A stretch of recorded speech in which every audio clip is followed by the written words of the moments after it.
Hey guys, welcome back to the channel. Today we'll talk about things you can do to improve crawler performance, but we're going to take a bit of a different spin on it. And instead of talking about mods that increase your performance, we can talk about mods that decrease your performance. We will talk about things that you should not do to your crawler if you're looking for it to perform well on the trail or crawling. For the purpose of this video, we will consider crawler performance as our top objective. There are some things that make your crawler perform better, and then there are some things that make your crawler perform worse. So we will focus on the latter and talk about things that you should probably refrain from if you're looking for pure crawler performance. And the trucks we're talking about today are your average RTR lineups. So your SCX 10.3s, your Redcat Gen 8s, your TRX 4s. As we mentioned, the things we cover in this video will mainly be relevant for your average RTR platform out there. However, it's worth mentioning that there are some rules that remain universal. One of them that we'll talk about here is the center of gravity. And the performance on any crawler largely depends on your center of gravity. I'm not a scientist or physicist, but how I understand center of gravity is like this. I put it in very simple terms for myself. Um, LCG, or lower center of gravity, is when you have majority of your truck's weight below the chassis. If majority of the weight on your truck is, like on the chassis or above the chassis, that's not an LCG. In that case, you probably do not have a lower center of gravity. And in crawler world, your truck's performance will revolve around its center of gravity. Generally speaking, the lower the center of gravity, meaning the more weight you have below the chassis at the bottom here, the more stable and more balanced your truck will be. The higher the center of gravity is, the more unstable, more tippy and rolly your truck is going to behave. Sometimes you hear people mention that heavy is good for a crawler. I find that's not always true in every case. Oftentimes you can be too heavy, and that's not good in any situation. Or you can have too much weight resting on the chassis or being supported by the chassis. That's also not ideal because in those instances, your truck will be behaving more tippy, like it's not going to be as stable going up or over things when you have a lot of weight supported by the chassis. You can always add more weight to gain traction at the right moments, but just keep in mind that at some point, the physics will kick in, and no amount of traction will help you pull a lot of weight up a hill, for example. So you can be too heavy, regardless of where the weight's being placed, top, bottom, front, rear. Being too heavy is definitely a thing and is a disadvantage. Departure or approach angles also matter a lot. They make a good difference of how well your truck can approach an obstacle or depart an obstacle. Approach angle is basically how good of a position are your front tires in right before you start tackling that obstacle in front of you. So looking at this example here, I used the stand just to demonstrate. So the stand is all up against the front of the truck. And this is how far our tire is from the obstacle. So we can actually measure that. And what do we got? Roughly 1 inch. Tire is roughly 1 inch away from the obstacle in front of it. The closer your front tires are, the easier it will be for the truck to start pushing its tires onto the obstacle. The further your tires are, the harder it will be for the truck to start pushing its front tires up and over the obstacle. So first thing we're going to talk about on what not to do if you're looking for performance is, to me, the number one killer of a good approach angle is a big, bulky, and oftentimes heavy bumper. Let me demonstrate. We're going to pretend that we're using this bumper, which I did use in the past. We will pretend to mount it. It's there. And now we're going to put our stand back up against the bumper. And then we're going to measure our approach angle now. Let's take the bumper out. So we had 1 inch. And if we did have that bumper, look, our approach angle pretty much doubled. You see the big difference? The approach angle with that bumper would have doubled. It would have been twice as difficult to get your front tires onto the obstacle. And I just want to quickly cover something very interesting. So our gain and approach angle with this bumper was 1 inch. But if we measure the bumper, it's not even close to 1 inch, right? So the bumper might not be all that thick or big, but hey, it actually does create a much worse approach angle than you would think.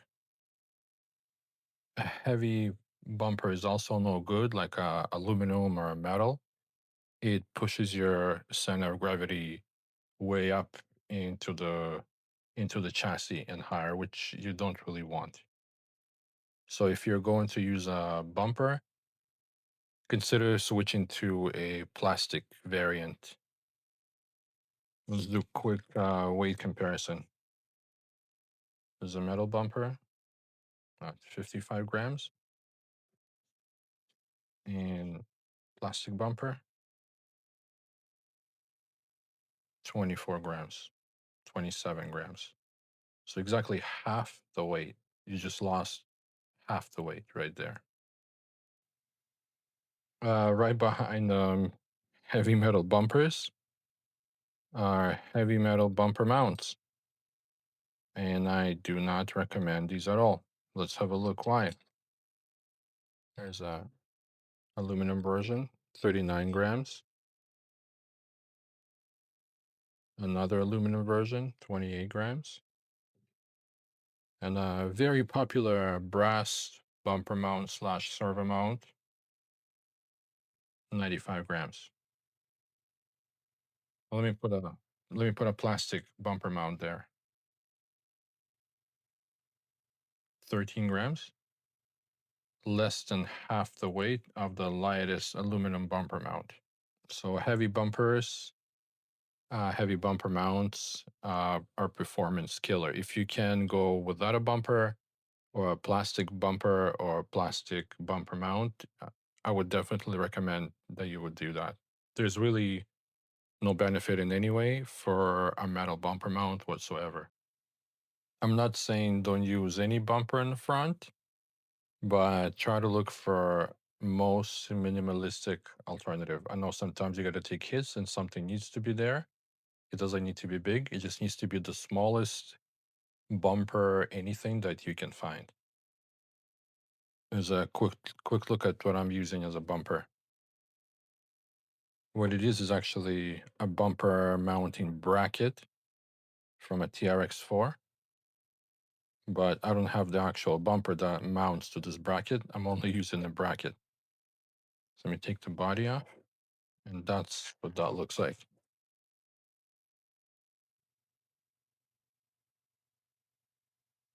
So I have a plastic bumper mount and plastic bumper bracket. But when I put the body back on,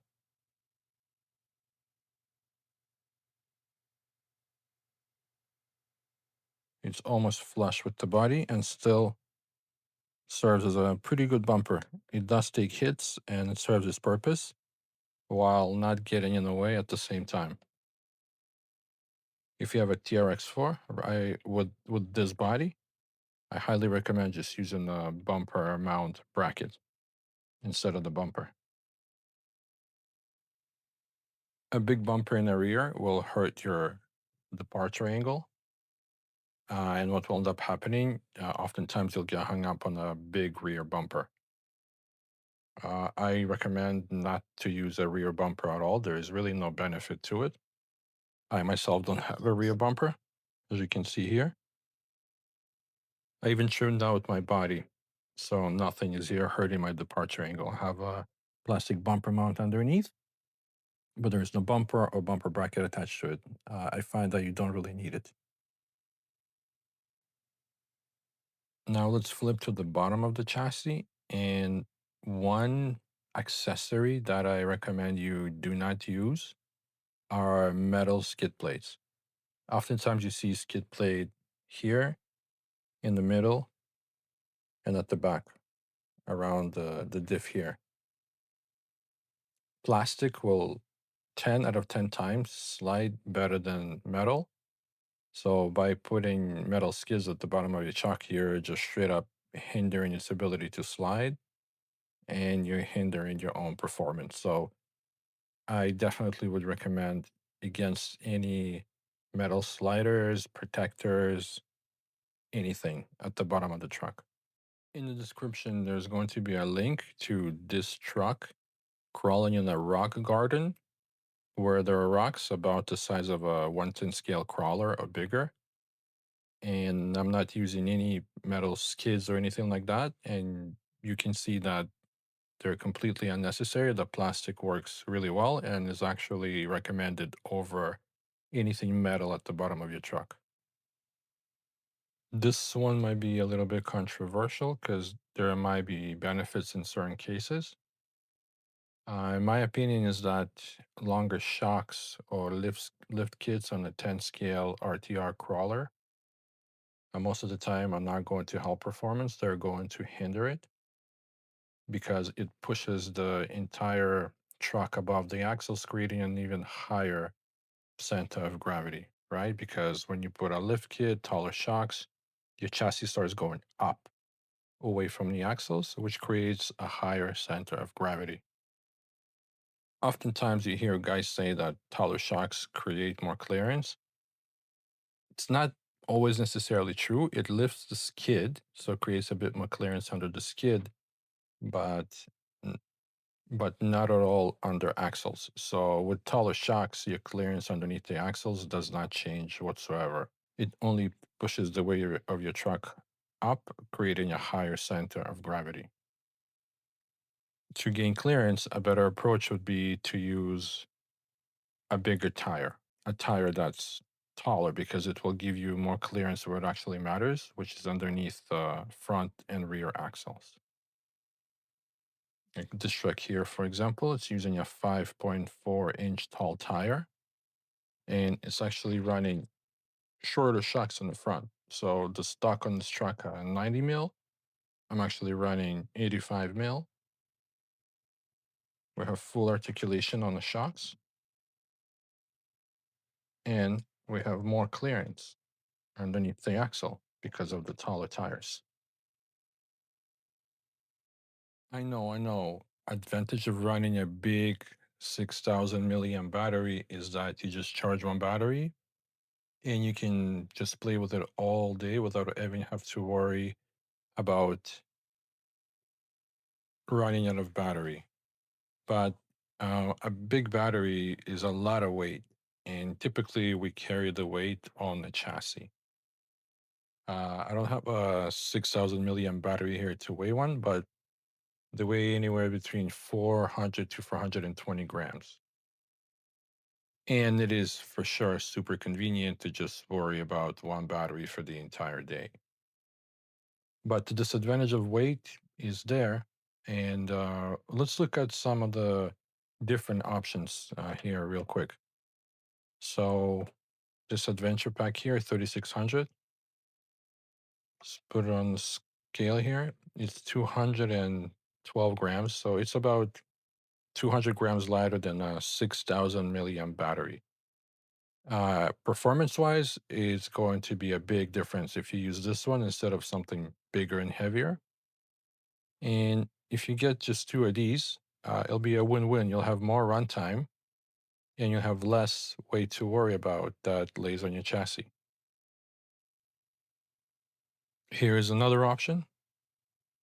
So 3 of these will get you more than covered. And let's look at the weight. It's 145 grams. So a battery like this is 2.5 to 3 times smaller than like a 6,000 or 6,500 milliamp battery. Both of these batteries give you a lower center of gravity than a big 6,000 milliamp battery. Another advantage of running a smaller battery is the ability to reposition or relocate it for a better weight distribution. So let's have a quick look. Typically, in an RTR crawler, when you're using a bigger battery, it goes somewhere back here towards the back or the middle section of the truck.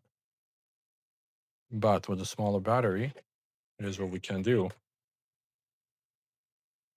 We can take this 3600, and instead of having it back here or here or here, put it all the way in the front. And now we have our battery where I believe hurts the least. It's still on top of the chassis, but it's now lighter and it's moved to the front of the truck, which is better than having a big battery back here or sideways like this. So if you're looking for performance out of your RTR crawler, going with the biggest battery you can find is not necessarily the best part, the best way, rather. You'd be much better off with smaller, lighter batteries that could be repositioned or relocated for better weight distribution on your truck. Okay, so another performance killer are cheap servos. So servos like from Amazon, for example, from AliExpress, 25 kg, 35 kg, 1 million kg, whatever the ratings are. A cheap servo is even, on Mars, it's still a cheap servo. Some people might say, well, we just need a servo to turn our wheels. How strong or how expensive does it need to be? And the reality of that is servo can do more than just turn your wheels. It can actually turn the rest of the truck. And let me just demonstrate to you what I mean by that. So I'm just going to hold on to the truck here, and it's going to turn left to right, and look what happens with the rest of the truck.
So what we just saw was a good servo swinging the back of the truck from left to right without a problem, which is extremely useful when your front wheels might be in a bind or you're going down a very vertical decline and your front bumper or front of your car hits the ground, and you can use the servo power to sway the back of the truck to give you a different angle for the departure. If your truck is weighted, especially in the front, and you have a cheap servo, you're definitely hurting yourself in terms of performance and capability of your truck. What I have in this truck is a Savox 1210 on a BEC. Let's have a look here. See the BC right here? Bring it closer. So this BC supplies the servo with the appropriate voltage and most of all, amperage. So the servo is always powerful. It never gets tired. In relation to this, sometimes I see guys get good servos and trying to run them just off the receiver alone, off whatever the ESC's internal BEC puts out in terms of voltage and amperage. Sometimes it works, and sometimes you're hurting yourself. So if you spend the money on a good strong servo, make sure you can power it properly with a proper BEC that can deliver the voltage and the amperage that the servo needs to make its full power. Let's talk about another performance killer that we see way too many times. Like, there is nothing worse when somebody buys a truck, they really like the truck, they want to upgrade it for better performance. They get a good motor, good speed controller, probably got a good servo, but in the end, they cheaped out on tires. So, cheap tires will kill your performance more than anything else, because it is the only part of your truck that touches the ground. So let's talk about cheap, bad tires. Everybody knows what good tires are. Everybody knows the good brands of good tires. And sometimes, while doing your research, maybe you see posts on Facebook and you'll come to realize that there are tires that look just like the brand name tires, but the cost of them is way, way less. And then you say to yourself, why would I spend twice, three times as much for tires that look exactly the same? Maybe they just have different branding. So let's look at such case. We have two tires in front of us, tire and tire. And let's look at them a little bit closer. So this tire has this thread pattern, and this tire has writing on it that says J Concepts Ruptures. This tire, same thread pattern, exactly the same writing. One is real and one is not. This is the real one. This is the fake one. By looking at them, especially when they're brand new, they look identical. Obviously, the real one's a bit worn off because I use it. But this one I bought thinking, hey man, they're going to be just the same thing. They look exactly the same writing, same thread. But no, they turn out to be much, much, much worse. And let's look at it in a bit more detail so you can get a bit of understanding why you should not cheap out on tires and why tires that look just like the brand name tires don't actually perform like the brand name tires. So let's have a closer look. I actually just looked through my tire bin and I found a brand new G Concept Rupture tire that's a real tire. So now we have two tires that look brand new. Which one is fake? Which one is real? You can tell, right? These Amazon listings, you can tell which one is which. They look exactly the same. Same numbers, same writing, same thread. A lot of guys fall for this, but you're going to be smarter than that. So the tires do look the same, but they will not perform the same. So here's a not scientific test number one. We're going to push the tires into each other. And if they were the same in all regards, they would compress or fold exactly the same way. But you're going to be able to tell which one is real, which one is fake. G Concept's supposed to be a very, very soft tire. So let's find out.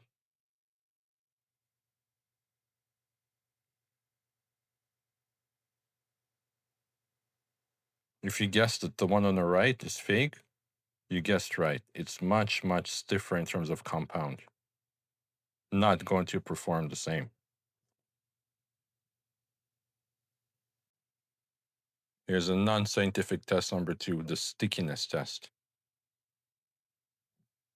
Tell me which tire you think is real and which one is not. Sorry about the camera shaking, but here we go. If you said this one is fake, you guessed right. You just do it again. Show you guys that I'm really, really, really, really jamming them together. Okay? Put them down and let them go. See that? Look the same, not going to perform the same. And we'll do non-scientific test number 3, the drop test. We're going to drop both tires from the same height, so it's about a foot, and you will see that the real tire will bounce or act a lot more predictable and consistent when it lands on the ground, whereas the fake tire is going to bounce all over the place and is going to be a different bounce almost every time. So it's going to be very unpredictable. Let's start with the real deal tire. Okay. 1 drop, 2 drops. You dropped pretty much the same every single time. Now here's a fake tire. Looks the same. Drop number 1. Whoo, flew away. Drop number 2. Maybe I need to zoom out more to catch this tire flipping all over the place. Okay. Very different from the first drop. And here comes the drop number 3. There you go. Bounces, bounces, and can bounce any direction. Guess how it behaves when you put it on your truck? Exactly the same way. Unpredictable. And what we just saw here is true for 99% of the tires that look like the real deal, but are not the real deal. This is applicable to almost all of them. So a tire may look the same, it's not going to perform the same. So let's weigh them. There's a real tire, 65 grams, and a fake tire, 95 grams, 1/3, or 33% heavier. Not going to perform the same. Moral of the story, don't let cheap knockoff tires that you find on Amazon or AliExpress kill the performance of your truck and kill all the fun. Get rid of them.